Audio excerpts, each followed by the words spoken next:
Good morning. Welcome to Get Real America. I'm Bill Reynolds. I'm Brittany Brown. And we're getting to the bottom of the real stories. Now, you might see these stories elsewhere, but you won't have them finish the sentence, as we say. Yes, Bill, and there's plenty of that going on in Savannah. One of the things that I saw was they're building a robotics garage here. Can't wait. I mean, it makes me a little nervous, Bill, to have myself not in charge of the keys to my car and that I can leave. Without a human being. Yes, so they actually make you get out of your car and they park the car for you, this little contraption, and then when you go back, they get the car for you and you get to leave. But I would assume that these will probably break at some point, Bill. I know that we're desperate for personnel. Yes. And the people not coming to work anymore, so we're going to get robots to do all this stuff. Yeah, let's take this with the proverbial grain of salt here, and wonder why we're having in the historic district why we're having something that ain't historic, and this robotic parking ain't historic, and it's going to break at some point, if not often. It's kind of like our electric buses here. You got 6 of them, and none of them work. Yeah, but you paid $6.5 million for them. So we've got this. So now we're going to get the robotics parking garage. Yeah, I'm looking forward to that. And then the historic district of all places. I know. Well, they have these meetings, Bill, and people air their grievances, but it doesn't really seem like they're doing it in enough time for people to actually be able to make a change? As the old saying goes, they have these meetings and they say, well, listen to what you have to say as long as it doesn't interfere with what we've already decided to do. It is basically a waste of your time. When they started the smoking bans, when they started, making anybody who smoked or tobacco was one of the great pariahs of society. So you had to smoke outside. Then they said, well, you're talking too close to the building. People can still smell it on the alcove or in the concourse. So you need to go further. So they'll build a gazebo 20 miles away, so that won't interfere with you. And then they said, well, now you can't smoke at all in any federal building. And you just went on and on and on. And you got to the point where if whatever they said, you could not smoke anywhere. And we kept saying, it's coming pretty soon. They said they banned cigarettes, but at the same time they said, wait a minute, we're making too much tax money off of cigarettes, so we can't ban them altogether. So I have a feeling one of these days they may come up with legislation to say you have to buy 2 packs a day. You don't have to smoke them, of course, but you do have to buy 2 packs a day because we need the tax money because the government never gets enough. They definitely don't. And I will say, something that my dad always says is that it all started with seatbelts. Like, that's where the restrictions started, and they started to enforce things that really should be your choice. However, I will say, I remember going to Vegas and eating in a restaurant and having a smoking section. It was actually really gross, Bill. So I will say that I appreciate that people can't smoke in the same place where I'm going to eat food. So I will say I'm not totally against it. One of our restaurants here, didn't interrupt, but one of our restaurants here actually went to the expense of kind of dividing the smoking and non-smoking. They actually put in some devices that it was called the smoke eater.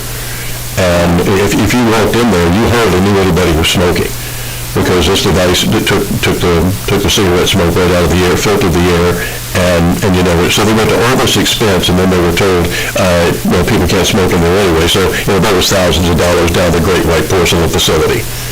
It's crazy. That's the thing. But it's always incrementalism. First you can't do this, then you can't do that, then you can't do this, then you can't do that. And it goes right on down the line until they run your lives. And we have this historic district. People come here for a reason. 10 million people approximately come to Savannah every year as tourists. And they come to see the historic district. If you take away the historic district, then there's a lot of that they don't come to see anymore. It's a beautiful city, but if you're going to tear down the oak trees, or if you're going to tear down old buildings to put up a new modern one, we had, for example, downtown some years ago, they put up the Juliet Low Federal Building. It was supposed to adhere to historic standards. It's been known as the Great Shower Stall. It's exactly what it looks like. They put out these, this tile outside. It does not fit in any historic pattern whatsoever, even though they promised us it would. But once they started, it's the federal government, so you can't tell them what to do. Screw the 10th Amendment. Yeah. But here comes this building, and now they're talking about tearing that one down. So, it's once again, it's your tax dollars at work. But this thing was known as the Great Shower Stall, because that's exactly what it looked like. That's hilarious. I mean, it's funny, but also it's like, the thing that makes Savannah great, don't take it away. Because, what Savannah is known for is places like Jones Street, like Forsyth Park. I mean, the historical district, just walking around, man, it's beautiful. And all of these trees, do not remove the mossy oaks. They're amazing. They are. So. And we need to come up with a plan to refurbish the mossy oaks, because a lot of them are getting pretty long in the tooth. They're 150, 200 years old. And as much rain as we have around here, some neighbors just down the street from us, as a matter of fact, last week, this gorgeous oak tree, pardon me, and one of the branches fell off and destroyed the end of their house. Oh. Now, these branches weigh tons. You have no idea. I tried that. We had a small one fall in our backyard a few years ago off of a sycamore tree, not an oak tree. But the thing was about this big around. I tried to move it, and I needed a tractor. This thing, we had to go,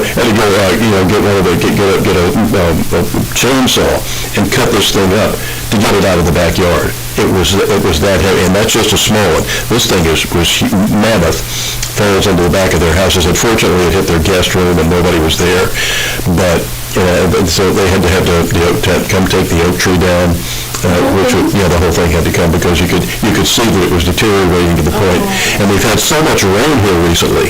I can remember when Hurricane Matthew came through about 7 years ago, that it rained so much that some trees actually, they were blown over by the storm. The ground was so saturated that the tree just fell over from its own weight, that the roots just came right up out of the ground.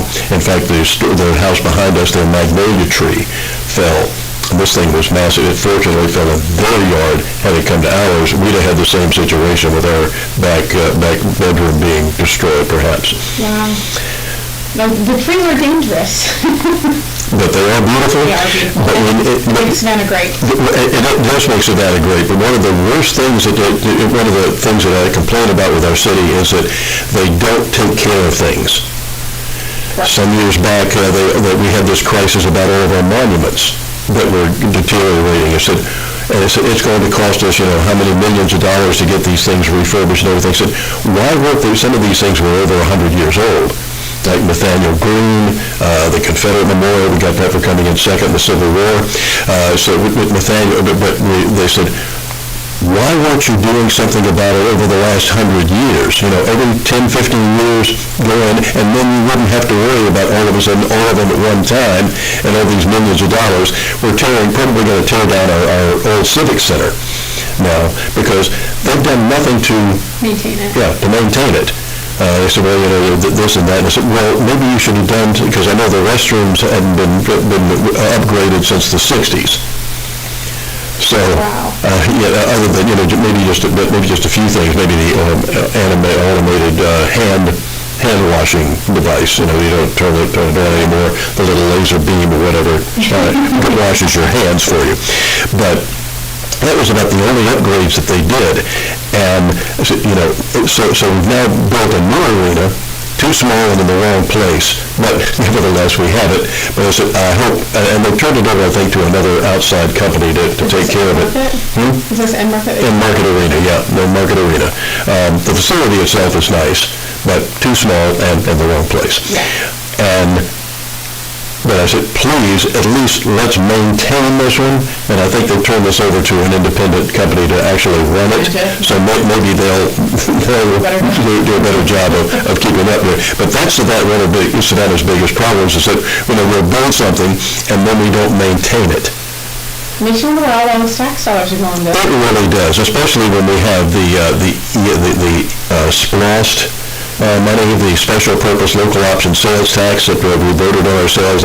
Thomas Jefferson once said the best tax is a voluntary one. Yes. So we did vote this in, and we have renewed it about every 5 years ever since. And a lot of great projects have come about because of the SPLOST money. But then all of a sudden, the Board of Education decided that they also needed some extra money. They weren't getting nearly enough from us, bleeding us dry. Now, $146,000 worth of bonuses last year. Yes, come on now. I mean, that's why they need the extra. Yes, sir, and you teachers deserved it. Wait a minute, the bonuses didn't go to the teachers. It went to administrators. That's so weird. We're so heavy with administrators here. I don't know. But you could see that our test scores sky. No, they didn't do that either. High graduation rate, though. Yes, sir, really. We sure do. No, you can't. They have to hand it in a recording of the diploma because kids can't read it. But we got a good high graduation rate. God bless us. So they came up with the E-SPLOST tax. So that was another penny they put on. And now what they're coming up with, let's rhyme today from E-SPLOST to T-SPLOST. So that's the transportation special option, because we don't get enough money to maintain our roads, especially since we're taking the taxes off gasoline at this point, and people are using less gasoline even because it's so expensive. And so they got to get some more money somewhere, so now they want another penny on us. Pretty soon we're going to be getting, I'm thinking we're going to be $1 tax on $1. Yep. That sounds about right, Bill. They're not going to be happy until they have all the money. Mm-hmm. So the robotic, downtown in historic Savannah, you're going to have the robotic parking garage. I'm thinking not. But I don't know if there's anything, since I think the Planning Commission has already decided, their historic district planners have said, yeah, we're putting it up. Yep, that's what I understand, Bill. And when they do put it up, I say we go check it out, show the people what it's really about, because I think it's going to be weird. But I'd like to use somebody else's car. Yeah, so if you're willing to let us borrow your car and put it on this little shot, let us know. Maybe they can call over, and send them in, hey, park your car. Exactly. See what happens. We would like to see this. There's actually another robot in town, Iris. Have you heard of this, Bill? Iris? Her name is Iris. Her name is Iris. She serves coffee. They actually opened a new facility here, VEL, V-E-L, of Savannah. They just opened up a telework spot here where it's coffee, and people that work from home, they can go out in public and actually see other people, which I think is very, very good. But they have a robot named Iris that serves your coffee, I guess. So that might be interesting to go check out at some point. Well, I have a robot that made my coffee. Yeah. The Keurig. Yeah. I think the robot thing is still a little weird for me. I prefer my servers and stuff human. I like to be able to interact, but... Of course, if we can find them. Maybe all these, these illegal aliens coming across here, let's put them to work. If the Americans don't want to do the job, remember we were always told that one of the reasons we needed illegal immigration, because these people will do the job Americans won't do. Well, here you go. Well, I mean, but that's the funny thing, Bill. Because of the laws we have in this country, they actually aren't allowed to work, but they can sure take our tax money. Yeah.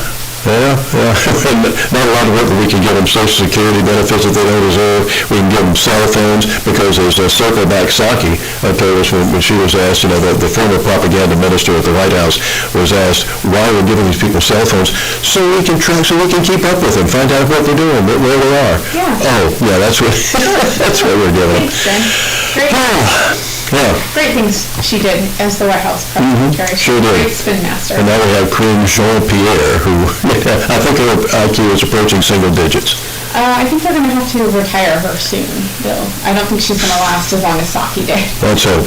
That and also not only the Circleback czar, but also the let me take care of what the president said yesterday czar. I would like that job, because it seems to me that would be real job security. Yes, and we're going to talk more about that after this break. Coming up.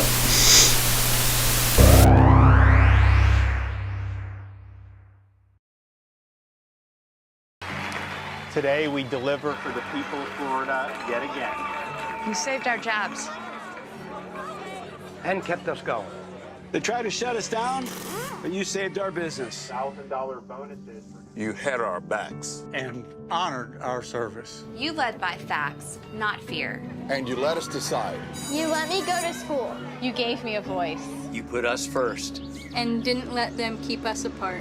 You let us learn. You let us compete. All of us. You protected our right to worship together in person. And you raised our pay. You protected our waters. And kept Florida beautiful. When they attacked you, you didn't cave. You stood strong for Florida. Thank you. Thank you. Thank you, Governor. Gracias, Gobernador DeSantis. Thank you. Thank you. Thank you. Thank you, Governor DeSantis.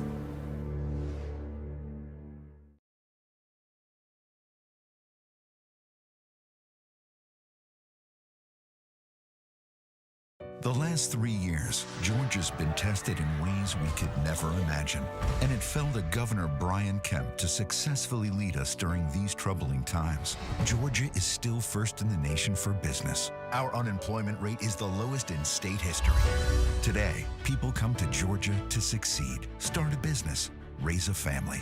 Kemp has always backed the blue, stopping the radical left from defunding local police. He passed a tough new election integrity bill that, as the governor likes to say, made it easy to vote and hard to cheat. And while some during COVID-19 shut down their economy, Kemp kept our schools and businesses open while keeping Georgians safe. A long list of accomplishments. Fighting human trafficking, increasing teacher pay, greater access to quality health care. A governor who works for Georgians. All of us. Governor Brian Kemp.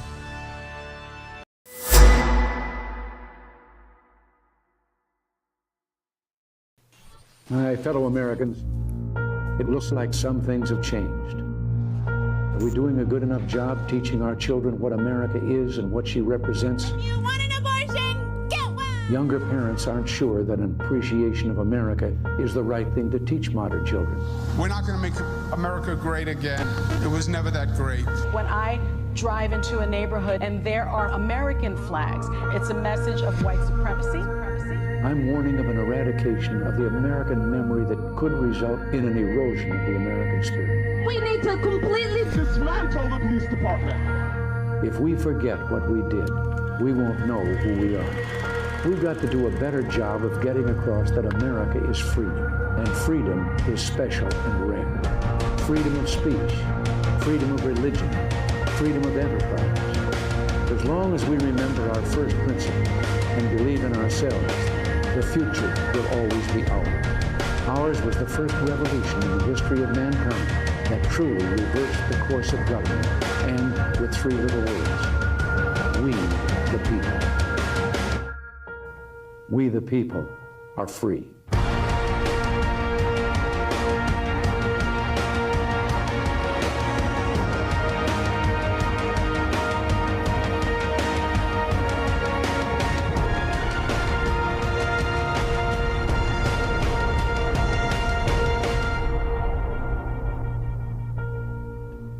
Once you begin a great movement, there's no telling where it'll end.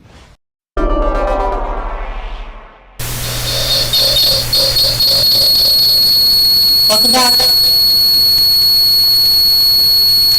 Welcome back. Welcome to Get Real America. Edwards here with Brittany Brown. We're glad you're aboard. One of the things that I think we're worried about at this point is with Governor Ron DeSantis of Florida. And I don't know where this jurisdiction comes from, but a Texas sheriff, of all places, a Texas sheriff is trying to sue the governor. When I first heard this story, I thought it was a Florida sheriff. Yeah. And then when you did the research, I was like, what the heck is a Texas sheriff doing? Well, we're trying to find out, because one of the things that we're worried about at this point is that, first of all, where does the jurisdiction come from? What's he doing this for? It all stems from the fact that Santa sent these illegal aliens up to Martha's Vineyard. Yeah, and I mean, he had every right to do so. I mean, Biden's been doing it for, are we at the 20-month mark? Almost 18 months. It's got to be more than that. Well, it probably is. It seems like 18 years. Ooh, the damage that He's can be done. done enough damage for 18 years, that's for darn sure. Yes, definitely. So so there's going to be this investigation as to, all of a sudden, it was okay when these illegal aliens were being flown into Jacksonville at 3 o'clock in the morning. Or Chattanooga, or any of these other smaller cities Exactly. that really do not have the resources and didn't opt in to the sanctuary city or sanctuary county or sanctuary state stuff that a lot of these other people did, and I believe Massachusetts is on that list. So It sure is. you get what you asked for, right? This is your policy. And at Martha's, the hypocrisy is just running wild. It was unbelievable to see that.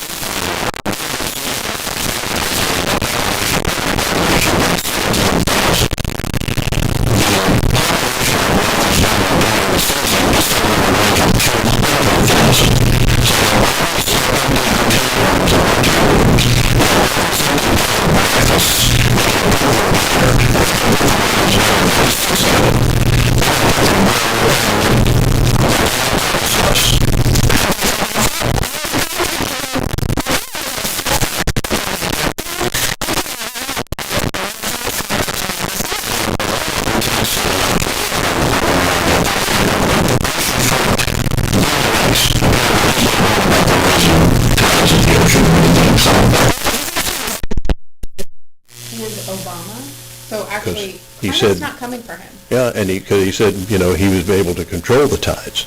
So, so he's not.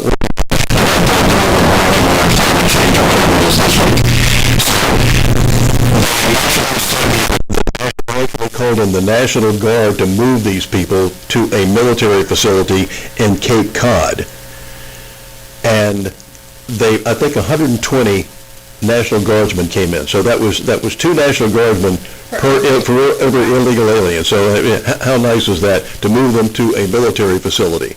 But they're the ones who tell us that we don't like people of color. We're xenophobes because we don't want these people here. And all of a sudden, when they came in their backyard, and they said, you don't have the facilities. You had the facilities for 200,000 visitors that came in. And you have a surplus. I believe their city government has a surplus of somewhere in the range of $10 or $20 million. So they got plenty of cash and they got plenty of room, but it was out of here. And yet DeSantis is the evil guy. Well, that's how they always play it, though. I think, if anything, people hopefully will open their eyes to the fact that these people hate everyone but themselves. They'll say that they're good people. They'll, I'll do this, and we should take care of everyone. And That is even liberals. They belong to those big country clubs, and they don't have that country club lockjaw, where they're looking down, so we're so good. And we all have this marvelous little man that does yard work. Do you think they also put their pinky out when they drink tea? Keep the pinky up when they're drinking tea. But give credit where credit's due.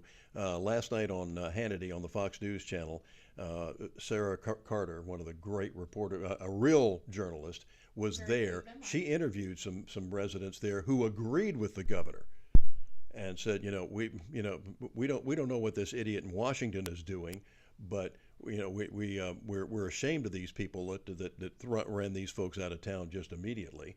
And I think he made a good point. So there are some people there who they might be the 1 or 2%, but she found people who said, yeah, this was a good idea to bring the attention, because all of a sudden we have more reporters show up in Martha's Vineyard than have ever shown up at the border. Right. So are you saying that she interviewed people in Florida or in Martha's Vineyard? No, at Martha's Vineyard. Okay. Residents of Martha's Vineyard. Perfect. Who said that they thought that Governor DeSantis was a brilliant move on his part.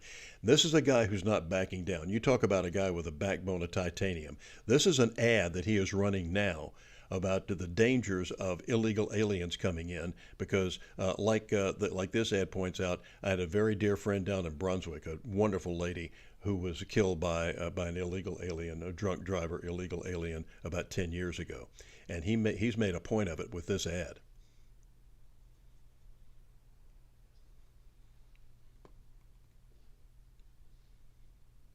I think we have a slight delay there. Okay. We'll get that in just a second.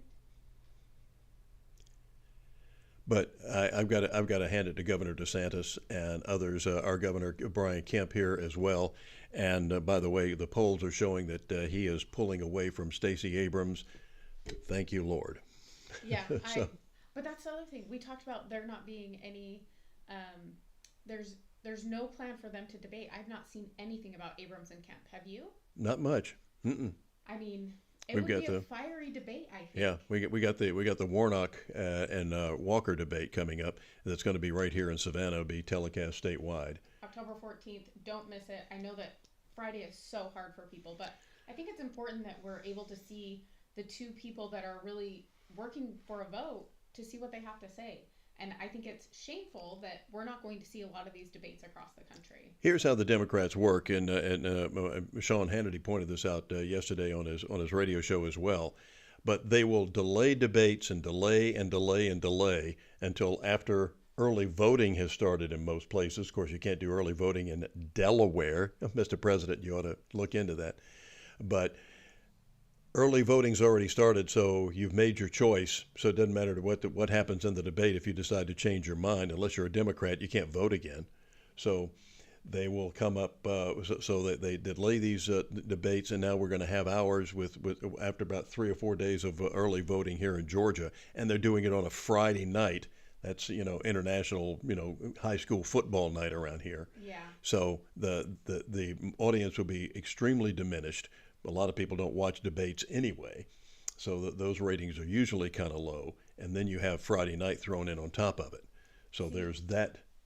See, Bill, I think that we should do debate parties. I Mhm. think that that's really fun. Maybe we should do debate bingo, because there are those hot button words that we could, I know some. I do know some Republican groups here in Savannah and elsewhere who do have the debate parties. Do have the come on out to Godfather's Pizza or whatever and say let's watch the debate together. Well, if we have any parties, we will let you guys know where you need to go to have a great time watching this debate if you are free that night.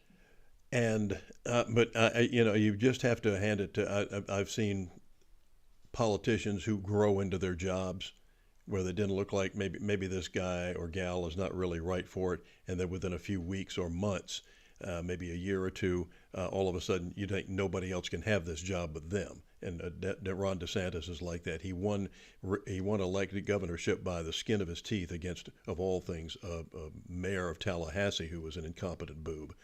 But now I think nobody's going to beat DeSantis. See, and they're already starting that propaganda, Bill, because they're saying that because of this stunt that he pulled with this Martha's Vineyard, that it's going to impact his election. And that it sure is. Not the way they think it is, though.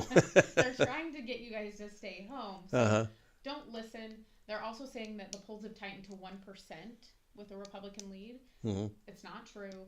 There's so much stuff going on. And guess what? Republicans, we're not good poll takers because guess what? We don't want to be polled. We don't want to be targeted. So a lot of people will not do these polling calls that are coming in, and they won't talk about the way they vote. So. If you're a student of ancient history, let's go way back to 2016. Whew, way back in time. Seems like a lifetime ago, though. and does, isn't it? And the polls were saying that the Hildebeest was going to win the presidential election by a landslide. It was going to be the worst defeat since Johnson beat Goldwater in '64. He wasn't going to carry any. He was going to lose all 50 states, and it was going by 8:15. We were going to know that the Hildebeest was going to be the next president of the United States. How'd it come out? Didn't really work out too well. No, it didn't. So the polls can be really wrong, and I think sometimes that they skew these things. They'll when you look at who they polled, they polled Democrats 4-1 over Republicans. Yeah. So they get that bit of well, not only information. That, when you're targeting a whole voting block, mm-hmm. I'm just saying, Joe Biden, when you start targeting those people, do you think those people want to talk about who they're voting for or any of that? No. I don't want to. No. I will say I did take So they'll lie to the pollsters. Exactly. Well, and I think that's why there is one pollster, I'm trying to remember his name, but he's the only one that polled correctly in 2016. And they had a neighbor question on there. They said, do you think your neighbor would vote for Donald Trump? Mm-hmm. And that's really how they got more accurate polling, because there's no way that people were saying they were voting for Trump. Like, they were not going to do it, but they might admit that their neighbor would be voting for them. So. And if you'll remember, when the Hildebeest had a rally, you had more people that would come to a refrigerator opening. She had to have Bon Jovi or somebody come and show up, and the crowd would show up for that. And as soon as they quit playing and she started talking, the audience left. But in Donald Trump's rallies, and the media tried to tell you that this, that doesn't correlate. He had 20,000 or 30,000 people in this venue that you could only put about 15,000 in, and another 25,000 or 30,000 outside that couldn't get in. Hours and hours and hours to see him, and. But that wasn't any indication that about how popular he was or how many votes he was going to get on Election Day. Yeah, and he's still very popular. Turns out he's not even the president, and he can get big crowds, Bill. So, I mean, I think that they didn't expect to see the whirlwind that Trump would create and the movement that he created. That it's not going anywhere. So I hope people get used to it. It's a populist movement. I really love. Pardon me? America First. Who can't get on board with that? I don't understand. But apparently, a lot of people. I know. Well, we'll be looking at another clip when we get back from this break from our sponsors. Yeah, we get that DeSantis commercial for you.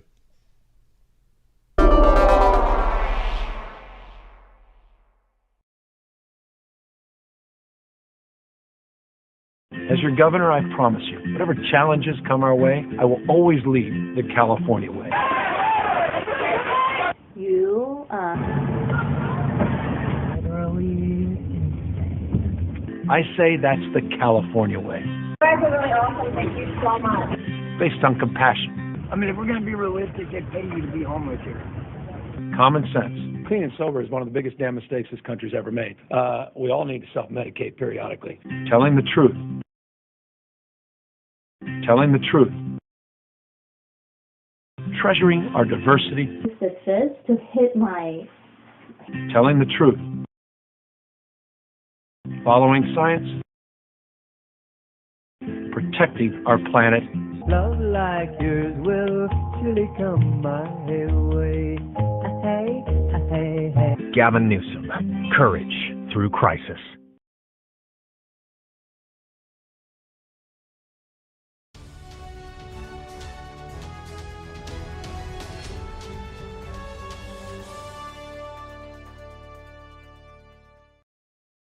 Hi, this is Herschel Walker. I want to endorse Bruce Thompson as our new labor commission because he's going to do the best job you've ever seen for the great state of Georgia. Listen, I'm standing here with the great Herschel Walker. We all know what's happened in our U.S. Senate. It's time for a change, and I 100% endorse Herschel Walker to represent Georgia and the United States as we take back our country for the people of Georgia and for the United States. God bless.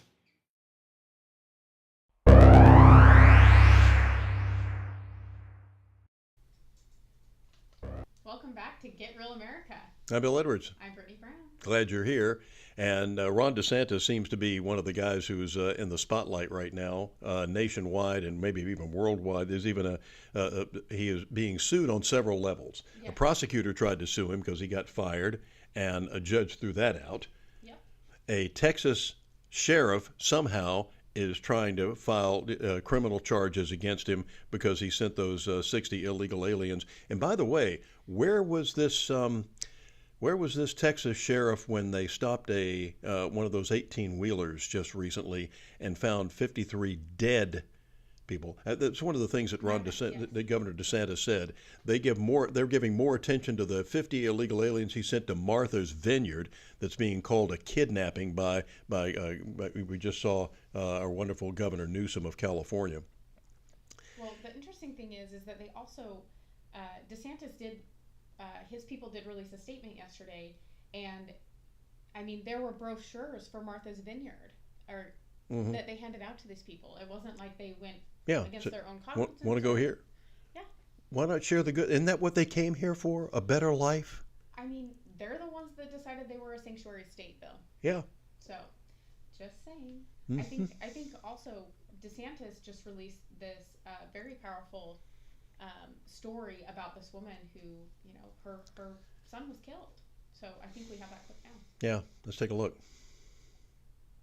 When our middle son, Brandon, left to go to work, he was only 21 years old. And the last words I said to him is, I love you. And a twice deported illegal ran into him and hit him so hard that he caused Brandon's car to flip. And he killed him. My child's killed by someone who should not have been here. This is what happens when we have open borders. We were able to go and meet with Governor DeSantis. He said, I want to hear your son's story. And to see the compassion in his eyes, and I saw the concern. He wanted to make sure other lives were protected. And as a governor, he truly has been upholding the oath that he took, which is to protect Floridians. He not only talks a good talk, but he walks it. He's been very strong on safety. He's been very strong on law and order. He has made our state one of the safest states to be in. There's no greater leader than Governor DeSantis because he didn't just listen. He put action behind it.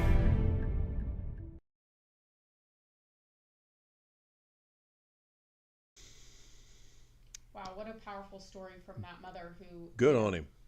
Yeah, well, and people are like, you can't use that. And it's like, but here's the thing. If that person never was here illegally, it never would have happened and her son would be alive right now. Yeah, and you hear from the Geraldo Rivera crowd that said, you know, well, we have drunk drivers here, we have robbers here, you know, what's the deal? Well, that wouldn't have happened. You know, we don't need to import more bad people. We got plenty of our own. We grow plenty of our own. Yes, yes. And that's the other thing. Yes, we do have them here. However, there are plenty that could be prevented if they had never come into the country. Mm-hmm. There are plenty of rapes that happen. I know no one likes to talk about that, but I'm trying to think, I think it was Indiana or one of those states, there was an immigrant that had raped a 14-year-old girl. It became a big abortion story about a month or two ago. Mm-hmm. And it happened because this person was here illegally. There's another in California, a Venezuelan who was here illegally, had a baby with this mother, and he decapitated her 2 weeks ago in the street in California. Uh-huh. He never should have been here. Exactly. I mean, we have enough problems without importing these people to make things worse. And we are not protecting the people of this country, which is what the government's job is to do, is to protect our borders. You don't have a border, you don't have a country. And the other story that's not getting out much, you know, in California, they have motels and hotels set up by the Chinese to bring in pregnant moms from China. We have this really stupid law in our country that's being used the way it wasn't intended to be. If you're born here, you're automatically an American citizen. So these Chinese moms come in here 8.5 or 9 months pregnant, and they have this child. Now, they might go back to China, but the baby is an American citizen. So they get dual citizenship. Actually, I don't even think they can get dual citizenship in China. No. So we're the only country that does this, by the way. So every time we try to get rid of this loophole, people say, you know, how xenophobic and everything we are. Well, then the rest of the world is too, because we're the only country that allows that. If you're born in Japan, you're not a Japanese.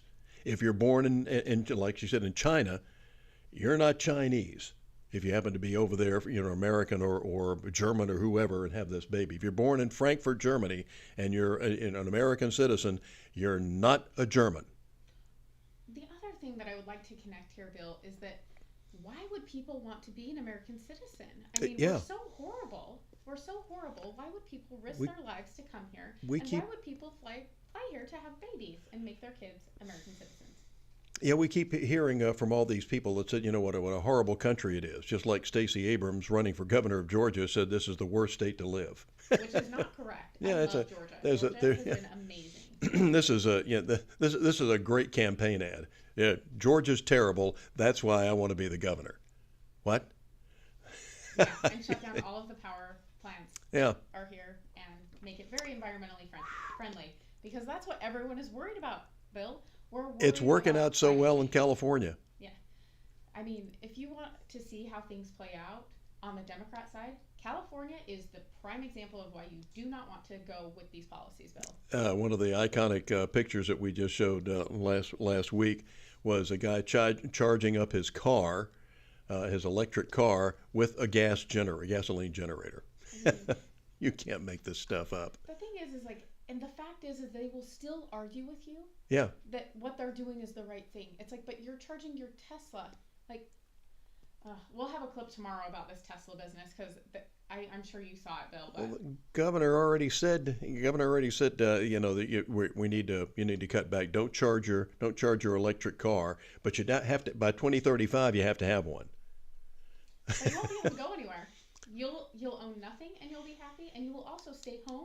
And maybe you could have some VR goggles on and pretend that you live a wonderful life in 2035 coming in California. That might be the new Ronzoni.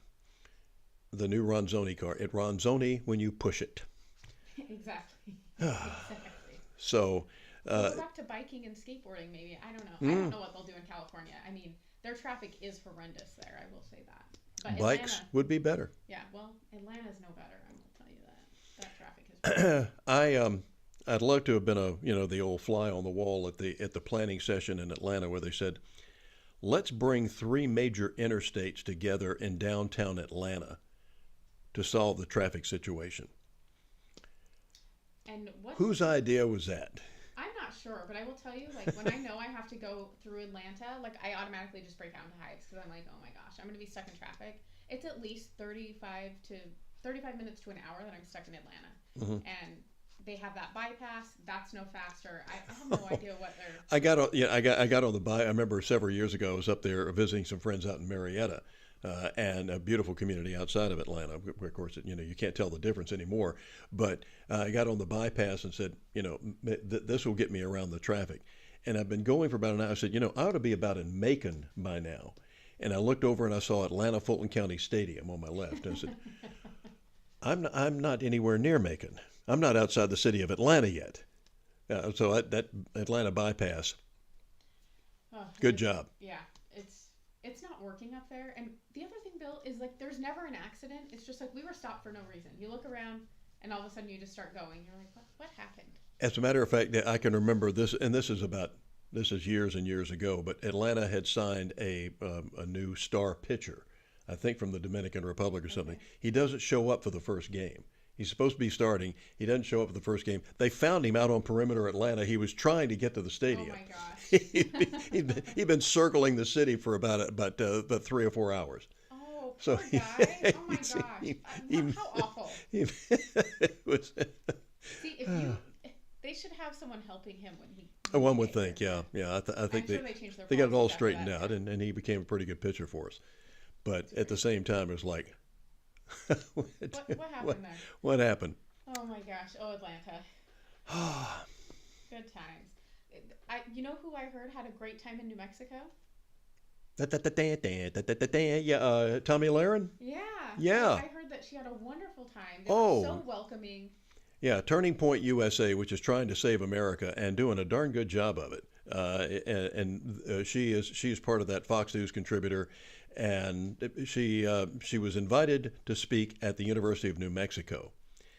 And they had so many protesters outside that they actually had to. This is what bothers me more than anything else. The people who invited her don't get to hear her speak. And she doesn't, and her life and their safety is also threatened. So the police move them out and move them away. So they don't get to hear, maybe she only got through maybe a third of her remarks before the people outside, who some of them claimed to have had a ticket, said that they didn't get in and they were beating down the doors. They did a lot of damage to the hallway outside where they were protesting and making all this noise. They're also hitting police officers. Yeah. I mean, these people are out of control, Bill. And the fact that you cannot go on a college campus, there's no free speech allowed on the college campus. These people don't allow it. And shame on these people for protest. I'm fine with you protesting. There's no excuse for you to damage property, to also try to hurt someone. There's no excuse for that, Bill, and we should not tolerate it. Or prevent people from hearing what the other person has to say. Mm-hmm.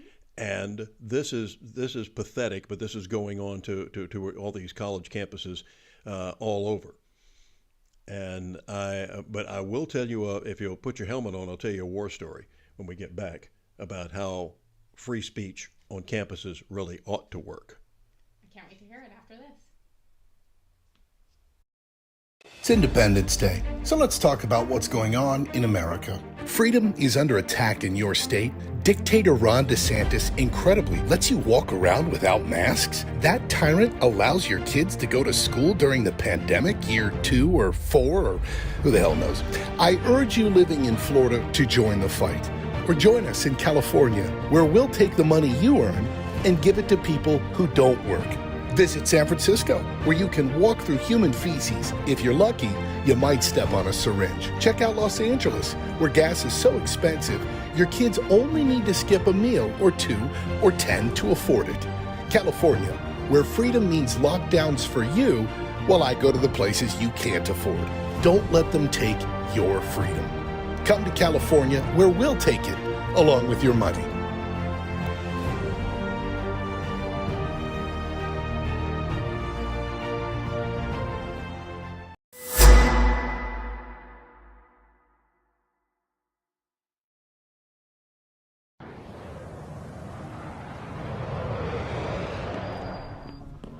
Good morning, ladies and gentlemen. This is your governor speaking. Today's training evolution, dogfighting, taking on the corporate media. The rules of engagement are as follows.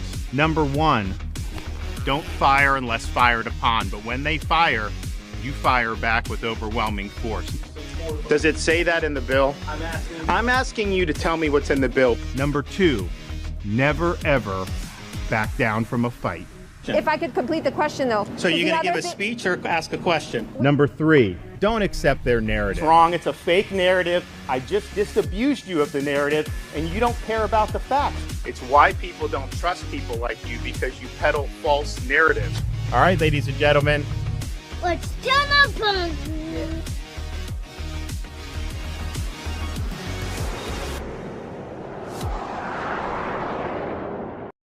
Georgia's the worst, according to Stacey Abrams. I am tired of hearing about being the best state in the country to do business when we are the worst state in the country to live.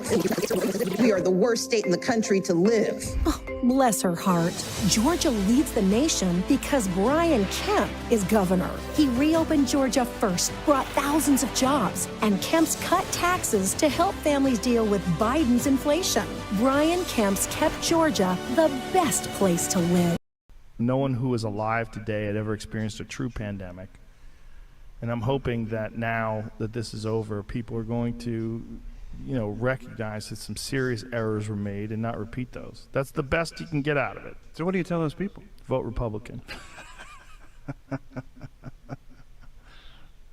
That's what a lot of them are going to do anyway. Yeah? Yeah. Oh, yeah. I mean, more than 1 million people transferred over to the Republican Party. I think in 2021 alone. Find out what that number is. Welcome back. It's Get Real America.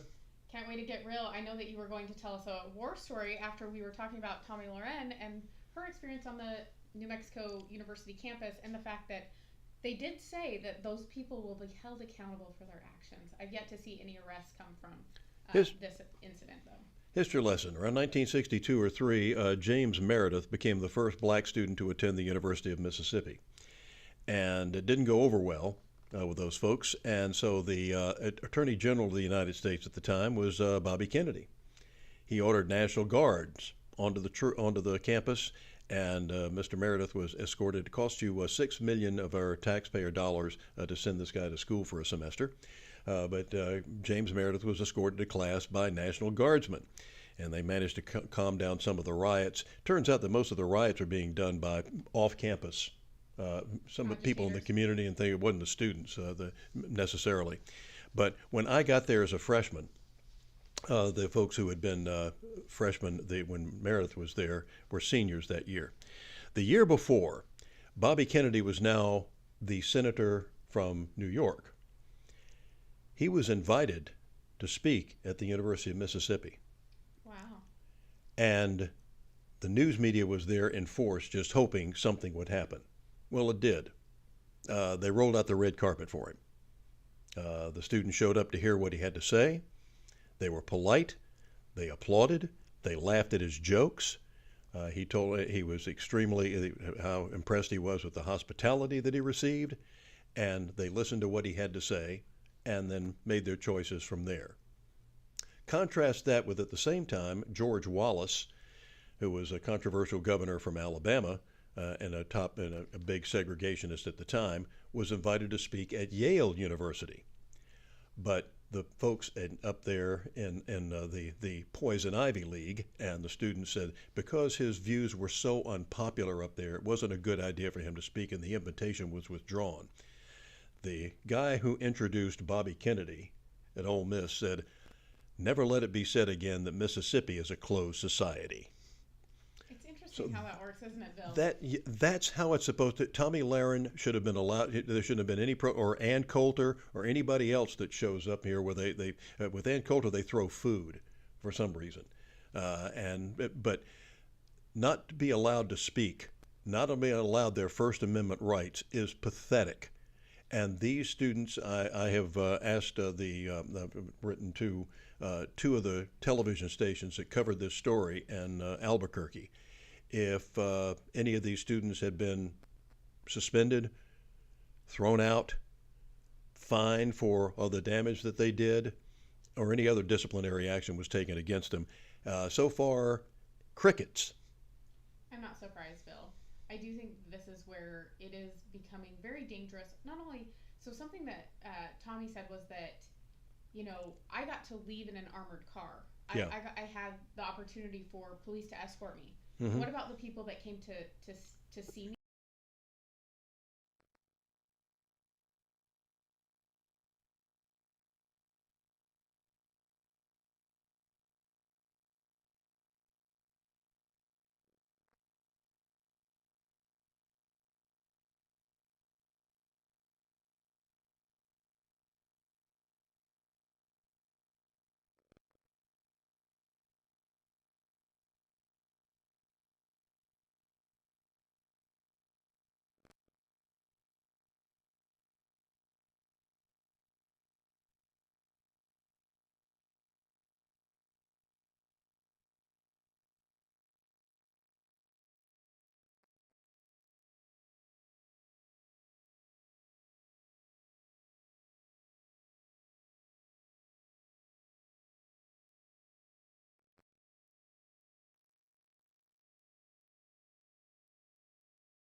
On them, they can continue behaving in such a hateful, un-American way, and they can send these, they can send these spies in to be students, and the universities. Well, they ask about all this about how they need the money and that sort of thing. Oh, baloney!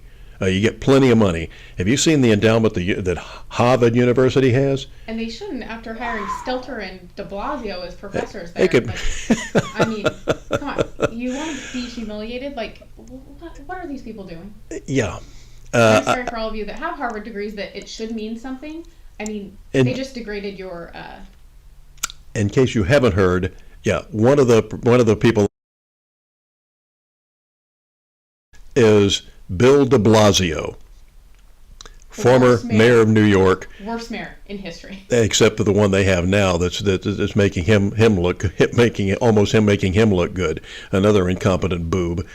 And Brian Stelter. Yeah, Brian Stelter, man. Gets fired from the Communist News Network of all places. and he's hired to do a media course. Yeah, I wonder what the syllabus looks like in that course. Fox News, bad. CNN, good. How to be an activist. Mm-hmm. That's basically all I heard, Bill. You get extra credit if you go out and you demonstrate against Tommy Lahren speaking on campus. Well, I think that's how a lot of this happens too, is that these professors do encourage them to do this kind of activism, and they get extra credit, or, it's like you'll get an automatic A if you get an A in the course if you go show up at these rallies. Mm-hmm. Including Biden rallies, because they can't get anyone to go. Mm-hmm. But we don't need to go there. Not today, go. Biden gets such a big warm welcome wherever he goes, because they just buried the Queen, and I know the president was awfully was remorseful about that, fortunately, because how much he loved Bohemian Rhapsody. Yes. Well, did you know that it's actually called FJB season right now, Bill? Have you heard that? I have heard, yes. College campuses, and you know what? It even went as far as the UK. So they definitely greeted him with the FJB chant. They were not happy to see him. And he also refused to get on the buses with everyone else. He had to drive his own vehicle, which no one else did. Mm-hmm. I mean, it's not good. And had he gotten on he'd have gotten to the venue about an hour sooner had he gotten on the bus. Yeah, but it was like royalty. I mean, heads of countries and stuff were on these buses. It wasn't like it was the peasants. Yeah, you didn't have to put up with illegal aliens. Yeah. Or citizens that he loves so much. Yeah. So he's such an interesting person. We can go into all the Biden things all day long. And kudos to my beloved second hometown of Charleston when he showed up to go out to Kiowa Island for about a 2-week vacation up there. He didn't get a warm welcome from the Charlestonians either. I mean, I wouldn't imagine that he would. I don't think he's done a lot of good for anyone. No, he hasn't. Except the loony left and all the illegals that he's inviting in. But when Ron DeSantis sends a few of them to Martha's Vineyard, then all of a sudden he's the pariah. Yes, and but kudos to DeSantis. It would have cost how much money to put immigration back on the map for the upcoming election? Mm-hmm. It would have cost a lot of marketing dollars for that, and all he had to do put some immigrants on a plane, send them to Martha's Vineyard, and now it's at the forefront of all the controversy, which is what Republicans want. So. And while we were speaking of college campuses and things, DeSantis is also being sued over the Stop Woke Act that he's come up with, and there's a bunch of students and professors of all things at the University of South Florida that's suing him over that. In other words, we don't want people to stop what we're saying, but we want to stop what you're saying. Yeah, it's unbelievable. I mean, but I do think the thing with DeSantis is he's learning from the left, and he's learning how to fight the battles that we need to fight. And I think that's one thing on the conservative side we are really bad at is we get too emotionally driven by things, and we get into the facts, but we don't ever hit the stride of actually taking action and being successful at it. We continue to play checkers, and people are playing chess against us, and we continue to think, well, they're eventually going to come back to the checker game. You know what I mean? And so we see weak Republicans, but DeSantis is teaching us how we need to fight these battles. And I'm not saying that I agree with everything, but I am saying we have to do what we have to do at this point, because we've been playing to lose or playing to tie, and we have to play to win. And that's what DeSantis is doing. Managed to snatch victory from the jaws of defeat. So it's just unbelievable sometimes how the Republicans will. If you remember during when the Dalai Lama was running against John McCain in his first campaign, and McCain told people it would not say Obama's middle name, Hussein. When one of the people who was introducing McCain said going against Barack Hussein Obama, he threw the guy out. He said, "We're not going to do this." Well, that's his name. Why are we? You can't bring up his Muslim background or whatever. Oh, baloney. Well, I think that's the thing. We never know the actual truth behind things, Bill. Mhm. And I will say, the internet is a gift and a curse, but if we use it the right way, you can do your own research. It's a double-edged sword. Things. Yes. But you can validate things for yourself. Don't trust what you see on Facebook. Don't trust fact checkers. Like, do your own research. Because Don't trust what we say. Look it up. Yeah. But all you have to do is look at. I mean, the old saying goes that the proof is in the pudding. When they said when the news media said that when we were going into the first Gulf War all those years ago, Ronald Reagan wasted all of this money on this. They'd spent too much money on national defense. And that when we're going into war in the desert, and we're going up against the Republican Guard, which is the most has been at war for years. We have a volunteer army. It's not going to work very well. The tanks aren't going to run in the desert. The planes and the helicopters won't be able to fly in the desert. What happened? How wrong was the media? How right was Rush Limbaugh was one of the few people at the time that said, you're going to be very pleased and proud of how our military performs. And that war went on for like 83 days. And I think we lost like 16 soldiers. 16 too many. But you can compare to what the news media was telling us. Oh, wait till the body bag. The Pentagon's just ordered 50,000 body bags as this thing. They hadn't ordered body bags because the Pentagon doesn't have body bags. They actually have these aluminum tubes that they use. They don't use body bags. So that was a lie to begin with. And so the Pentagon didn't order 50,000, but that's what the media told you. And they kept saying about how that we're not going to perform very well because we have this all-volunteer force. The same all-volunteer force that 20 years before they were demanding to get rid of our draft and have the all-volunteer force. Well, and I think that's the thing. The media has propagated a lot of lies over the years. I think we saw in 2020 it really come to a head, and we could really see exactly how much propaganda they were feeding us. And the aftermath has been that we see a lot more independent news popping up, which I'm very excited about, Bill, because I do think people have access to things that they didn't have access to back then. And that means that it is your responsibility to also look at things and not just believe what you hear. So, I mean, that's what I encourage everyone to do, is do your own research and make sure that you're educated when you go to vote. You just had the three networks, ABC, CBS, and NBC at the time. And if you watched each one of their newscasts, it was monotonous in their similarity. But we saw that with, I don't know if you saw the rendition of all of these local news shows, and they all were saying the exact same thing all through 2020 and 2021, and it's kind of creepy, Bill. So this is the crap they're teaching in our journalism schools. So remember the kids coming out of these journalism schools, and I worked in television for 40 years, and I saw over the years the kids coming in knew less and less. Every time we got a new cycle of kids, we got some of them that came in that was supposedly had graduated with a journalism degree, didn't know which end of a camera to hold. We had to spend the first 3 or 4 months teaching them how to shoot stuff. I mean, shoot by taking pictures, video stuff, things of that nature. So you can get caught with an ambiguity on things. Yes. I had a friend who was working at Roanoke, Virginia, and was going to Richmond, and they said they were going to cover the governor's inauguration speech, and they're walking through the crowd, and this is the old film days, but they got their cameras with them, so they were walking through the crowd talking about shooting the governor. Oh, geez. And next thing you know, Virginia Highway Patrol have got them by the arm. Oh, we meant, filming the governor. Yeah. What were you? Yeah. So that's the kind of shooting we're talking about here. Cameras only. Yeah, exactly. And coming up tomorrow, Brain Aneurysm Month is this month. We're going to talk to you about brain aneurysms. And also there is just to the south of us is Kings Bay Naval Submarine and Nuclear Submarine Base. We're going to be talking to one of the top commanders down there who's in charge of security for our submarines and find out if they know their pronouns or not. We're very excited about it. We'll catch you guys tomorrow. Remember to check us out on Vimeo, Rumble, YouTube, GRANewsmedia.com, and we're also on Apple and Spotify. We'll see you guys tomorrow. See you tomorrow. Tell your friends.